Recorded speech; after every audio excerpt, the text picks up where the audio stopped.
maal jedhee dhiifama garuu inni dhiisin dubbatinaan jedhee hangaruu dokumantarii viidiyoo mamme irratti hojjennaa fi biyaans bakka kan jedhee lakkaa'ee fixuu danda'u suma dhuguma waan itti argine caala waan argite irraa umrii isaa dheeratu qalbii koo cabee Nabisaa Abdulhakiimii bakkee keessaa namni baguma garana dhufe seenaan gumaa guddaadha. Mana kireeffadhu de ganaadha jedhee gargaarsi immoo ganaa si wajjin jirra jedhiini mana bakkee mana namaa fudhatee gale sanaa mana qabattee ofiisiiti ateessuu kan jedhu tokko illee osii danda'ee jedhee ergeefi magaalaa Toomu gumaa jechuun isa kana hundi keessan iyyuu foolonaa godhaanii waa isaa biratti dibbachuun wallaahi fakkeessuu fakkaata. Seenaan gumaa guddaadha. Muba Muhammad arguu baate malee gumaan warra Boorana irratti naannoo qarshii 700 ol yeroo hunda nama gargaaruudhaan barana qofa akkana gara miidiyaa hawaasaa gara tiiktookii kana dhufe malee lakkoofsan ittiin baanu. Ani miidiyaa hawaasaa kanarratti illee ta'e lafarratti nama jecha nama gocha Oromoo qulqulluu nama kasaa argee hin beeku jechuun hin danda'amu. Amma dhaadheessuuf miti. Seenaa isaa takka takkaan nama bira jira waan ani beeku baay'ee jira. Hangasirraa kun dheengada dhufe. Hangasirraa kun dheengada dhufe. Garuu lakkoofsiin ibsu waa'ee isaa. Dargaggeessa qaalii nama namummaa qabu nama oromummaa gochaanii qabu. Waa'ee gumaa dubbachuudhaaf dhugaan haa dubbatu nama dhugaa seenumaa fi seenatu galateeffata waan taateef jalqaba irratti garuu obboleettii isaa kanaa ta'uu isaatiif obboleettii teenya sanaa ta'uu isaatiif guddaa isa galateeffannaa yeroodhaaf karaa nuusaa quusaatiif jechuudha. Waa'ee gumaa booda dubbachuu dandeenyaa seenaan haa dubbatu xumuraan qabuudha anuu ka beeku 10-20 ol. Seenaa walii waraqaa galatoomi jedhaanii mee. Guma jecha biraa waan tokko waan siin jedhu waan sii dabaluun qabu galatoomi ulfaadhu hamtuu kan kee rabbiin hin dhageessisin. Kana achitti waan biraa waan hin jedhuun qabu dhugaa rabbi. Mee isri haasawallee haasofteetta sirba biiziidhaatti fakkaata guma yeroo barbaaddetti mi'uutii irraa kaaftee dubbachuu dandeessa yeroo namni si biraa deebitti yookiin konkolaataa ofaarratti yeroo dhaabdetti salaamu aleekum jettee eegaluu dandeessa ishii dabareen keeti. Ati immoo isri ammasitti mee sirba Nafiisaan cinqamtee sii sirbite keessaa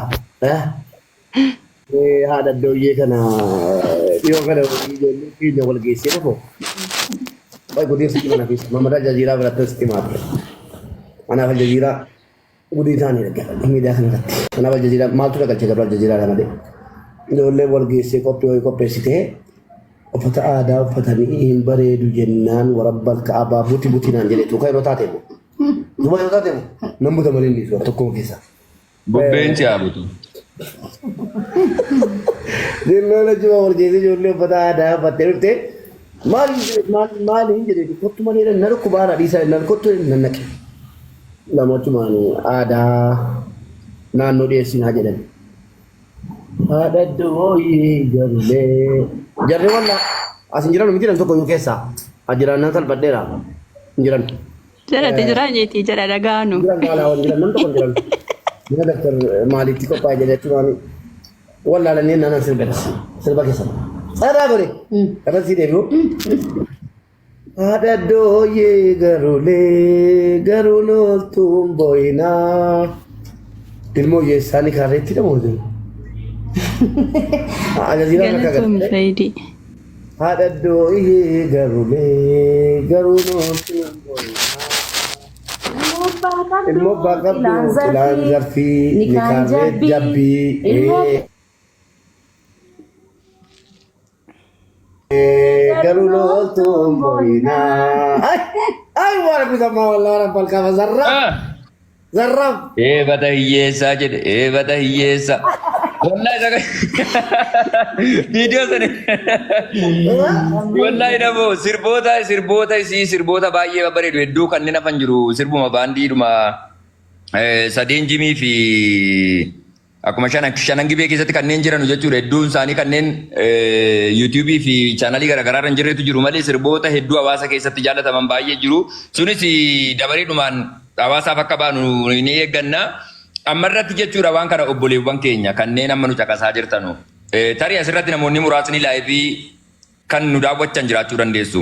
Hedduun immoo namoonni kumaatamaan lakkaa'amanu viidiyoo namni maxxansu irratti hundaa'eeti kan waan kana informationii kana dhaga'u jechuudha. So viidiyoo ammaa kana jechuudha yeroo ittiin qabatin Mubaarik viidiyoo waraabaa karaa telegiraamii faayilii godhinatti ergii an jechuudha asii ediit godhee babbareechee karaa tartiiba namootaaf hubannoo kennuu danda'uun jechuudha hundumti keenya iyyuu dabareedhaan sheer diyuuti walirraa goonee akka namoota baay'ee bira qaqqabee boru malee iftaan jechuudha.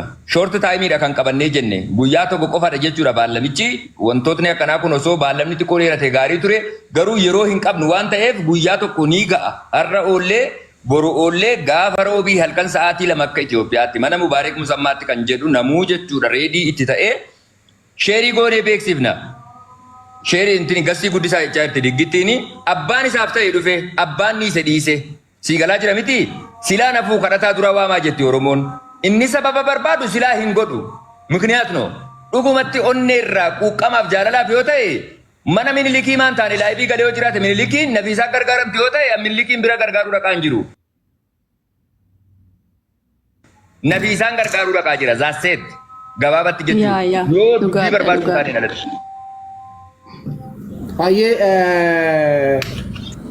Bareedaadha. Deeggarsi Nafiisaa borooleef ta'an gatii ta'ee fi amma irraa baaneeti bicoo si ijoollee bohaarsinee sirba lamman tokkoon. Tokko hawaasuma irraa namni tokko badhaasa birrii 5,000tiin amman galchaan biricha. Garuu Muhammad Aljaziiraan laallatu sagalee bareedaa qaba gatii ta'ee fi himmoo qoras gatii ta'eef Aljaziiraan alatti abbaan barbaade dhiira taatee durba taatee sirba Nafiisaa qat gootee daqiiqaa tokkitti asirratti jettaa. Amma wal qabatu sinima gara koon baaftu ati naa galaana bareechee naa galaana akkana naaf hin galle gammanaa jirtu beekaa itti afuufanu jarree dorgomanu. Muubee dura gara sirba namni sirbuutti osoo hin seenin waan tokkittiin Nafiisaatti muu barbaadaan waan yeroo hunda osoo hin argeetti muu jedhee barbaadu. Nafiisaa beektan torba barreeffadhaa oolan siin galcha deeqaa tokkitti jettanii birrii 5,000 badhaafamu tokko. Viidiyoo hojjedhee naanii Muhammad Aljaziiraa hojjettee irratti ergaa isa jalaas sana jalaas sheer koppiliin gootu hayyee jabaatu. Mubee yeroo Nafiisaanii sirba michuu koo jedhu sana elementariin baradhan ture Nafiisana dhaggeeffadhu ishee. Dhaggeeffataa jirti dhiisii waan nuun hamboo itti meela mistira. Elementariin baradhan ture sirba sana jedhaatuma nasiifachii deema faazariin immoo sirba yeroon jedhu natti ka'a badaana lola akkan sirba sirbu sin barbaadu waan ta'eef. Amma manuma barumsaa sanatti mucaa tokko wajjin wal barreessuma mucaan suuqii wayii qaba karameellaan maastikaa fudhadheen dabarfadha maaliin jedha bakka hin qaamna hadhanaan jennaan achumaan natti ka'an jarri biraazarii mana barumsaa akkamitti jedheessutu sodaadhu boqonnaatti badeen dhaqe suuqitti jechuudha. Jennaan achumaan.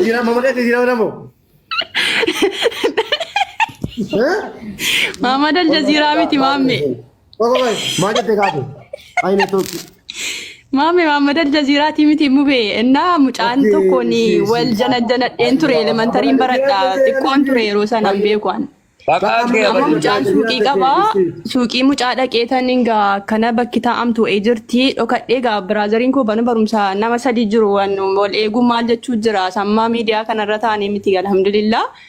Amma dhaqeen sirbicha dhaggeeffatamaa suuqiidha mana barumsaa keessaa sa'aatiin galuu enna gawa achi na dhabanii achi jirti bakka hidhee biraazariin koo Muhammad jedhama dhufe achitti yeroo dhufu kana sanan jenne barritti dhuma qofa miilaan dhiiteen nani keessa buusu amma na keessa hin jira barcuma wayii jira ani qalloo simbira wayiin ture barcuma wayii akka barcuma yaabbadhee barcumicha yaabbadheen takkatu maskootirraan innan utaalee jedhu qacoo wahii qamisii koo na qabee mataadhaan na dhaabe gadi lafatti. Tanaayyuu waan tokko hin jenne achi ergan ol ka'ee jechuudha achiin fiiguudhaa qamisii koo sana isa mukti na qabe mukatti citeetti hambisee sakaan fudhadheen ergan deemee gufuu narraa fittus faana miilaa jedhaan fiigame isa. Isa furguggeedhaan dhahamuyyuu jechuudha. Obsuu malee waan jaalallee fidi maalan jiraa ilaalan fiigee seenaa kana nafoota barbaadan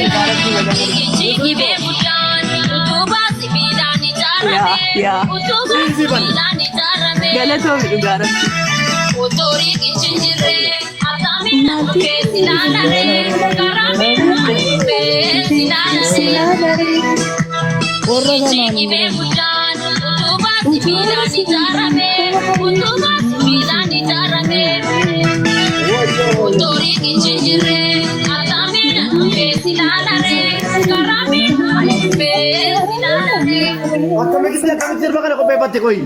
Akkamitti qopheeffatti sirba kana? Waan barbaadeetan sagantii keessan taa'u Aljaziiraa DJ kono anta simbilee sama masala inde wala kabaju malee. Wallahi bakka tokko jaalladha bakka tokko itti bicoo wal dhabnee turre yoo rabbi jedhee durbatu jimmaadha si argamtu. Eessatti ni gar eessatti. Durba si argeessi fidee dhufaa jira bakka gammaddee jimmarra. Alhamdulillah. Durba guutu. ilmooyyuu qabaatu abboo Oromoo fuudhiidhaa fuudhana kutteetti ani bakka jine waan fuudhaa kana.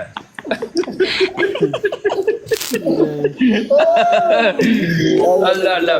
Ayyee amma dorgommiitti seenaa warri dorgommiitti seenuu eetta du'e jirti qoota taphannee kaanitti deemnaa. Diggiitti waan jettu yoo qabaatee gumaanis waan jettu yoo qabaatee dubbatu gumaanis. Gumaan kun dhufee na qoy waa'ee keetii kanatti asosiisitee fi hojii fixe ta'ee beeku gumaayyee. السلام عليكم ورحمة الله وبركاته. وعليكم السلام ورحمة الله وبركاته. تفضل حبيبي. أكم جرتوا بليوانكم دكيسان جو يا جرتوا حبيبي جرة.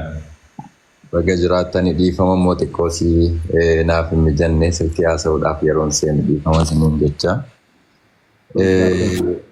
والله يروك كنا ولدتك أبامني والجنة واي obboleettii keenyarraa haasofnu wallaahi baay'ee tokko natti tole hedduu tokko na gammachiise dhugaa dubbachuu taanaan hubeen immoo guddaa sanaa galatoomin siin jedha qaamaan nattee biratti argamtee rakkoo si hubattee obboleettii keenya kanaan si bira jirraa jabaadhu jechuun kee isii miti nuttiyyuu abdii ora Nafiisaa jechuun immoo dhugaa dubbachuu taanaan onnee ummata Oromoo hunda keessa nama jirudha. Nama jalqabaa fi hawaasa keenyaaf sagalee tahaa turedha. Asumaan wantan dabarfachuu barbaadu inni kun jalqaba. An akka dhuunfaa kiyyaatti ani laatuun siif lafa ta'ee jennaan ati narra deemtee natti tola. Wallaahi alaazim. Namni naaf miti an maayif artistii jechuuni keessattuu dhiifama naa godhaa warri kaan ijoolleen keenya ijoolleen kutaa biraa dhiifama naa godhaati asirratti nuti ilmaan abbaa tokkooti abbaa tokkorraa dhalanne har'a yoo nuti bakkeetti siganne namni biraas millatee sin ilaalu wannan asirratti dabarfachuu barbaadu tokko taanee nuti ijoolleen keenya harka wal qabannee obboleettii keenya kanaaf tumsinee bakkeedhaa ol galchinee sanaan booda ijoollee keenya kutaa biraa jiranuun nutti birmadhaa akka jennuun asumaan waamicha isiniif dabarfadhaa dhiifama naa godhaatii Nafiisaa koo si waliin jirra yoomiyyuu taanaan an waan barbaadde sii ta'uudhaaf qophiidhaan siin jedhaa gara fuulduraatti. Kunimmoo jedhanii akka gobannaa taachuu.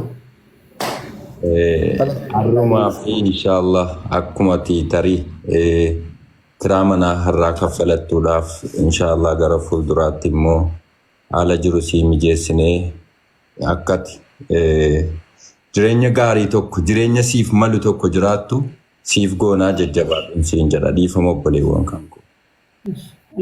Fadhu wallahi rabbi mataa kee ola qabu rabbi bakka dhabdeetti mataa kee rabbi ola qabu wallahi waan siin jedhu galatoomi gumaa ulfaadhu thank you galatoomi gumaa galatoomi namni dhibbisa saddeettamii kun deemin akka kana amma deeqaa kudhaniin booda viidiyoo aljaziiraan gadhiisaa tokkoon booda ana jalas aljaziiraa jalas dhaqaatti sarchi godhaatii viidiyoo gadhiifamee jiru kooppiiliinki yeroo kudhan nama 50 sheer godhaatii jirra jedhaa koomentii irratti barreessaa bor qofa ollee iftaan Anam Nafiisaa akkasumatti argattu akkaawuntii si kennee waan dandeenyu gargaarraa adammoo sagantaa bashannanaati diggoo waan jettu yoo qabaatte dubbattee kaanaan guumaan jalaan deemin badhaasa birrii 5,000tiin namni tokko badhaasa birrii 5,000 badhaafama jechuudha kanarra mubaarak irraa yaabshir mamara aljaziiraa laallatu. Eshi. Maammees dubbisii mubee dura dursa mubee galatoomii qaama biratti argamtee deemtee ilaaluu kiddiif wallaahi guddaa galatoomii jecha siif hin qabnu. Tiyaan suni sirba isheetiin ittiin guddannee bunatti funaanaa sadaqanii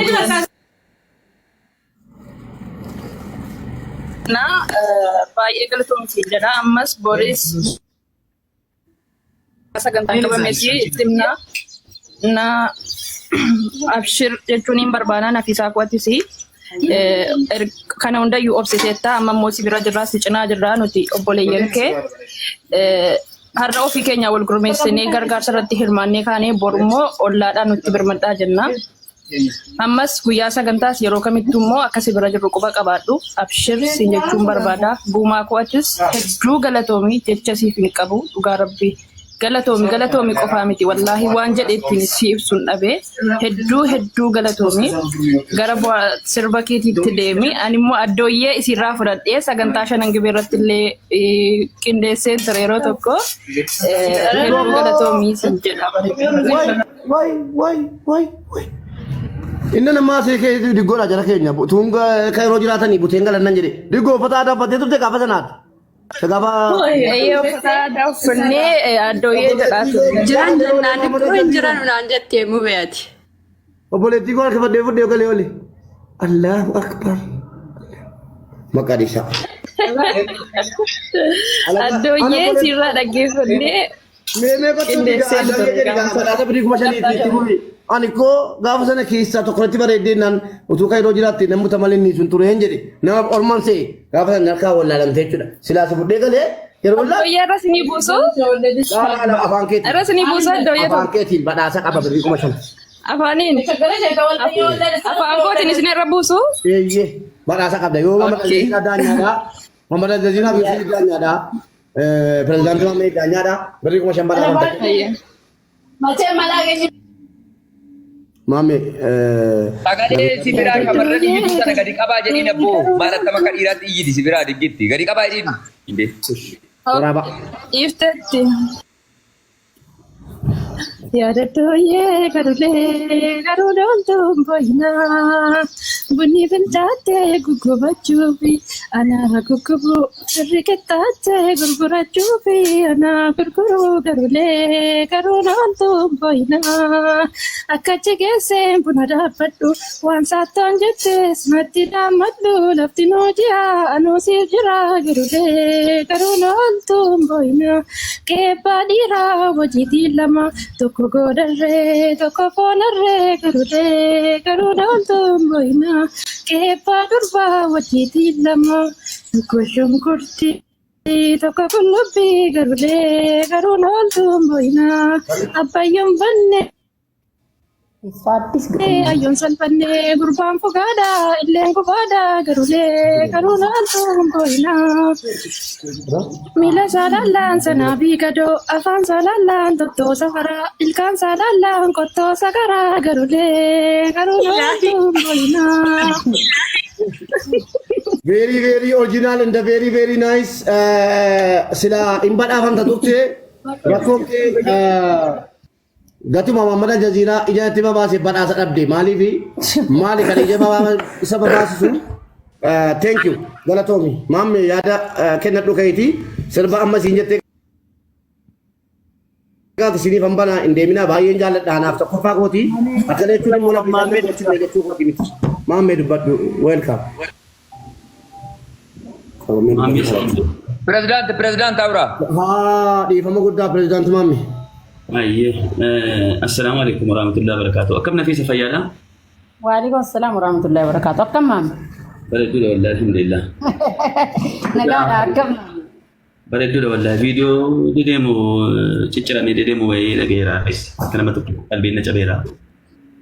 Garuu namoota biraarraa wanti addana godhu nama beekamaa jalattii fi rakkina namaa irratti beekamtii hin barbaadu hin fedhus fafakkeessuu dhiisaati amma wanti Nafisaadhaaf shaggooyyee jinniyyee dhiisaati wanti si fayyadu rule number 1 qaxaroo geemii aanatu nama fidaa fi qabaa fi isa dhugumaa yoo isa dhugumaa isa namummaa yoo ta'e kan isii fayyadu qaxaroo geemii qabaa fi qaxaroo geemii akkaawuntii isa lama qabda miti isa tokko kenniif yoo wanti biraa hafee gaafa sanatti na taphattu si galee sana booda Maammee. waan Qoy afitu maamme qoy. Inna Mikinaata jeequ barbaada. gaafa sana isiin artistii Oromooti malee artistii Itoophiyaati malee artistii Jimmaa qofa miti. Kanaafuu inna sana namni nuti jechuudhaan harka oolleef Oromoo kutaa biraas haa ta'u giiftaroota akka Itoophiyaatti beeknus akka Faranjiitti beeknus nama qaamne hunda finnee akkasiin Rule number 2 Maammee. mootu goone sana booda waan isiin argatte waan isiin rabbiin gaafa sana kenneefi sana sini galee isiin isa